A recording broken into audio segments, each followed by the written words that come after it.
Video में हमने क्या कर रहे थे, हम पहुंच गए थे ऑक्सीडेशन रिएक्शन के ऊपर। तो फर्स्ट है हाइड्रोबोरेशन ऑक्सीडेशन ऑफ एल्काइन। ये रिएक्शन क्या है, हमारे सिलेबस में भी मेंशन है। तो देखिए, जब आप क्या करवाते हैं एल्काइन को इन द प्रेजेंस ऑफ क्या है बोरेन्स, दिस इज डाइबोरेन के साथ रिएक्ट करवाते हैं, तो क्या होता है, बोरेन का बेसिक मॉलिक्यूल है BH3। ये अपना एक हाइड्रोजन तो दे देता है किसको, इस वाले कार्बन को, और BH2 किससे जाकर अटैच हो जाता है, इस वाले कार्बन से जाकर अटैच हो जाता है, और बीच में ट्रिपल बॉन्ड किस में कन्वर्ट हो जाता है, डबल बॉन्ड में। ये क्या होता है, विनाइलिक बोरेन। फर्दर अगर एक और विनाइलिक बोरेन के साथ, इस विनाइलिक बोरेन के साथ एक और डाइबोरेन का मॉलिक्यूल रिएक्ट करेगा, तो अब क्या होगा, यहाँ पर 2 BH2 और यहाँ पर एक हाइड्रोजन जुड़ जाएगा, और डबल बॉन्ड किस में रिड्यूस हो जाएगा, सिंगल बॉन्ड में क्या हो जाएगा, रिड्यूस हो जाएगा।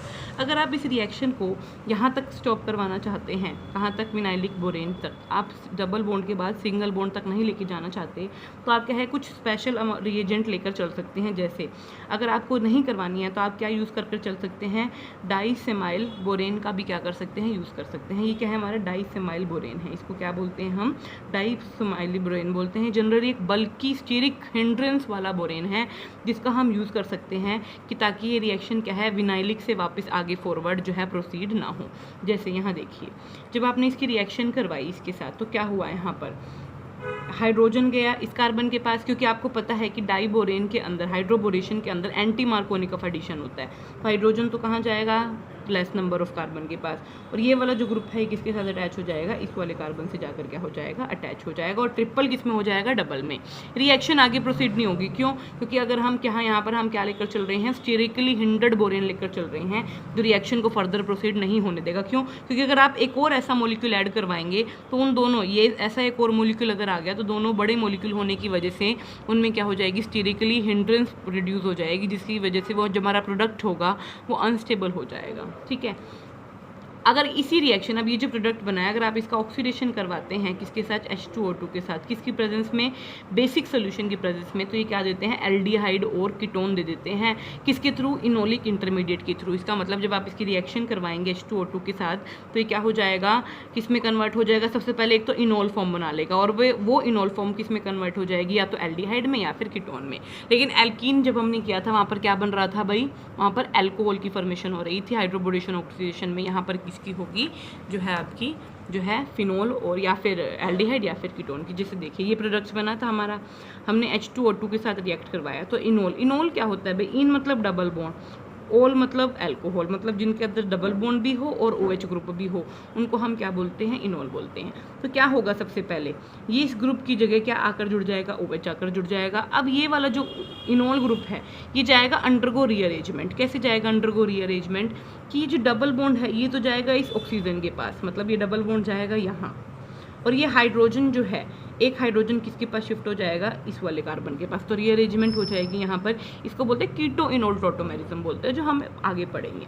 तो यहाँ पर क्या हुआ, CH2 हाइड्रोजन इधर आ गया, और इस कार्बन और इस ऑक्सीजन के बीच में क्या बन गया, डबल बॉन्ड। तो ये क्या बन गया भैया, या तो ये एल्डिहाइड बनेगा, ये कीटोन। अगर यहाँ दोनों R ग्रुप आ जाएंगे तो ये कीटोन बन जाएगा, अगर यहाँ हाइड्रोजन होगा तो ये क्या बन जाएगा, एल्डिहाइड। जैसे ये रिएक्शन देखिए, ये टर्मिनल एल्काइन है हमारे पास, क्योंकि टर्मिनल पोजीशन पर है। आपने क्या करवाया, इसके साथ Si2BH के साथ रिएक्शन करवाई, एंटी मार्कोनिक ऑफ एडिशन होगा, हाइड्रोजन कहाँ जाएगा, इस वाले कार्बन के पास चला गया, ट्रिपल बॉन्ड डबल में रिड्यूस हो गया, और ये वाला जो ग्रुप है बाकी बचा आया, ये कहाँ गया, इस वाले कार्बन के पास। अब आपने क्या करवाया, H2O2OH, तो क्या हुआ, यहाँ से ये रिमूव हो गया, BSiA2, यहाँ पर क्या आ जाएगा, OH आ जाएगा, ये इनोल फॉर्म बन गई।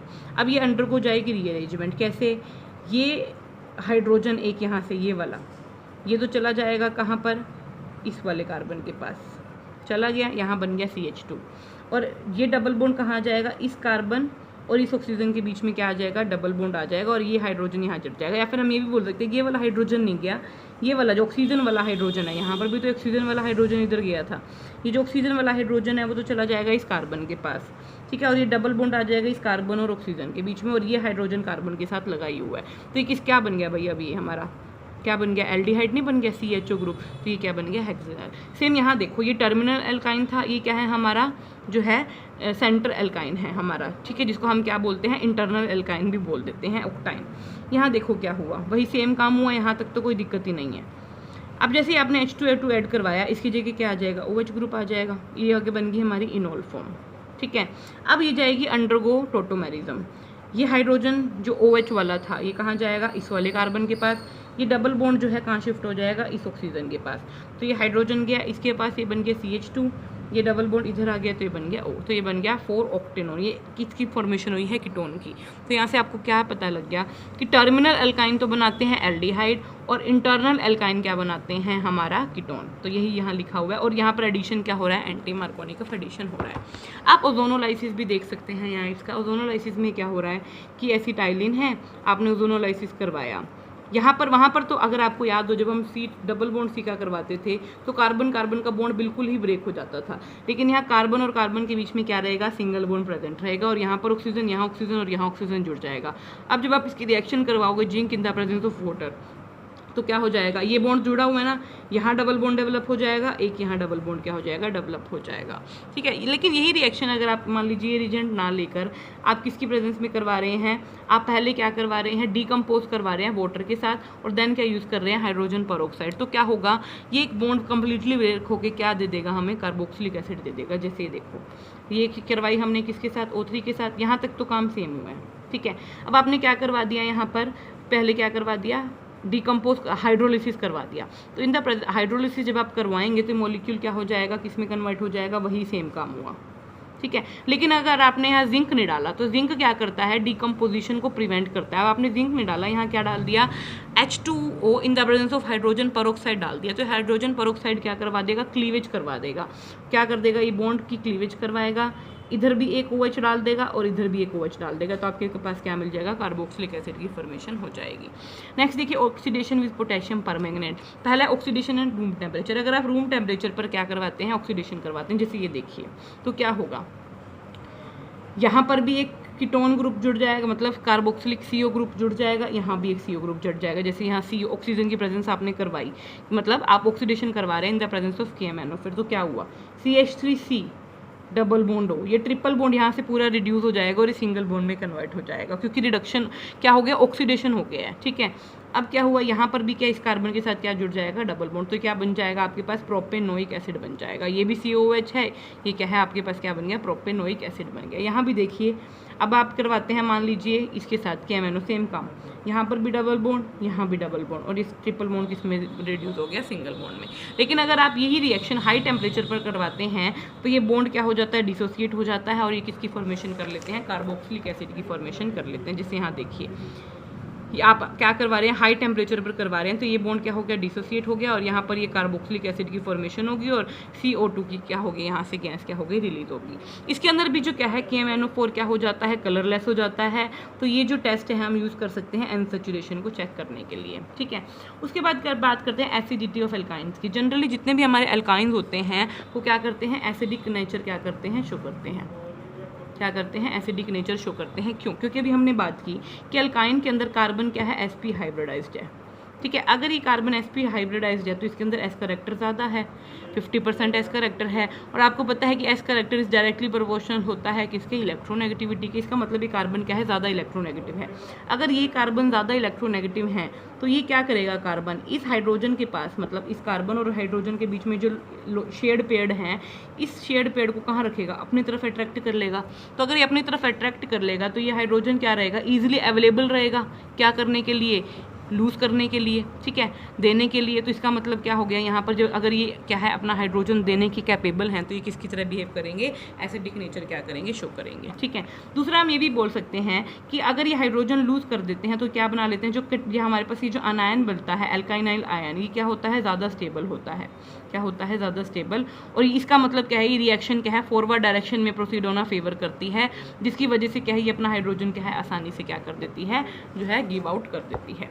हाउएवर इनकी अगर हम एसिडिटी का कंपैरिजन करें किसके साथ भाई, वाटर के साथ, तो इनके वाटर के कंपैरिजन में इनकी एसिडिटी क्या होती है, बहुत ही ज़्यादा क्या होती है, कम होती है। ठीक है, नेक्स्ट बात करते हैं फॉर्मेशन ऑफ एल्कली मेटल एसिटालाइड्स। तो आप क्या कर सकते हो, एसिटाइलिन की अगर आप क्या करवा देते हैं, किसी भी मेटल के साथ रिएक्शन करवा देते हैं तो क्या हो जाता है, आपके पास एसिटालाइड्स की फॉर्मेशन हो जाती है। और मैंने आपको बताया था एसिटालाइड्स होते क्या हैं, अगर हम एक हाइड्रोजन को रिप्लेस करके कोई और ग्रुप लगा देते हैं तो उसी को हम क्या बोलते हैं, एसिटाइलाइड। अब यहाँ सोडियम लगाया तो ये हो गया मेरा सोडियम एसिटालाइड। सिमिलरली आप ये देखिए, यहाँ पर वाटर के साथ जब आप करवाएंगे तो यहाँ क्या हो जाएगा वापस, हाँ एक और चीज़, आप इसको वापस रीजनरेट भी कर सकते हैं एसिटाइलिन को। अगर आप इसका हाइड्रोलिसिस करवा दे तो ये एसिटाइलिन हमारे पास क्या है वापस रीजनरेट हो जाता है। नेक्स्ट हैवी मेटल एसिटालाइट्स की भी आप फॉर्मेशन कर सकते हैं, जिससे अगर आप क्या करें एल्काइन की Ag या फिर कॉपर के साथ रिएक्शन करवाएं तो ये हाइड्रोजन यहाँ से रिमूव होगा, सिल्वर एसिटालाइट बन जाएगा, कॉपर यहाँ से रिमूव होगा, कॉपर एसिटालाइट बन जाएगा। ठीक है, फॉर एग्जाम्पल जैसे रिएक्शन अगर हम करवाएं किसकी एसिटाइलाइड की, किसके साथ, टोलन रिएजेंट के साथ। टोलन रिएजेंट क्या होता है, टोलन रिएजेंट में दो हमारे पास रिएजेंट होते हैं, AgNO3 in the presence of NH4OH। ठीक है, अमोनिकल सिल्वर नाइट्रेट सोल्यूशन, ये अमोनिया है, ये सिल्वर नाइट्रेट सोल्यूशन है। जब आप रिएक्ट करवाते हैं तो यहाँ क्या होता है, इधर भी Ag आके जुड़ जाता है, इधर भी Ag आके जुड़ जाता है और इसके हमें वाइट प्रेसिपिटेट मिल जाते हैं। ठीक है, सिमिलर यही अगर आप कॉपर की प्रेजेंस में, इसकी जगह कई बार आपको ये भी लिखा हुआ दिख सकता है, तो ये अमोनिकल सिल्वर नाइट्रेट सॉल्यूशन ही है भाई, AgNH3 का ट्वाइस OH नेगेटिव। अगर यही आप कॉपर के साथ करवाते हैं तो क्या बन जाएगा, कॉपर के रेड PPT बन जाएंगे। तो इसका मतलब क्या है, ये क्या है, स्पेशल कैरेक्टरिस्टिक्स भी क्या करते हैं, शो करते हैं। प्लस ये जो होते हैं ना, ये क्वाइट अनस्टेबल होते हैं। क्या होते हैं, ये जितने भी एसिटालाइड्स हैं क्या होते हैं, क्वाइट अनस्टेबल होते हैं, और इनका यूज़ हम कर सकते हैं क्या करने के लिए, एसिटाइलिन को प्योरीफाई या फिर प्योर फॉर्म में ऑब्टेन करने के लिए।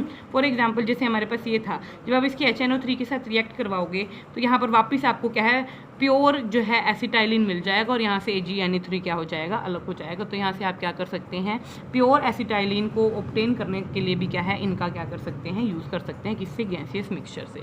तो यहाँ पर ये चैप्टर क्या होता है हमारा फिनिश होता है। आप इसके बाद सिंथेटिक एप्लीकेशन भी देख सकते हैं, कहाँ कहाँ इसका यूज़ होता है, इनकी प्रिपरेशन करने में यूज़ होता है। ठीक है, वेस्ट्रोल और वेसिट्रोल का सोल का यूज़ होता है, इंडस्ट्रियल सॉल्वेंट की फॉर्म में विनाइल क्लोराइड यूज़ होता है, बहुत सारे प्लास्टिक और आर्टिफिशियल रबड़ में। तो इनके कुछ यूजेस हैं जो आप जो है देख सकते हैं। तो हमारे 4th चैप्टर क्या होता है, फिनिश होता है। Okay, thank you.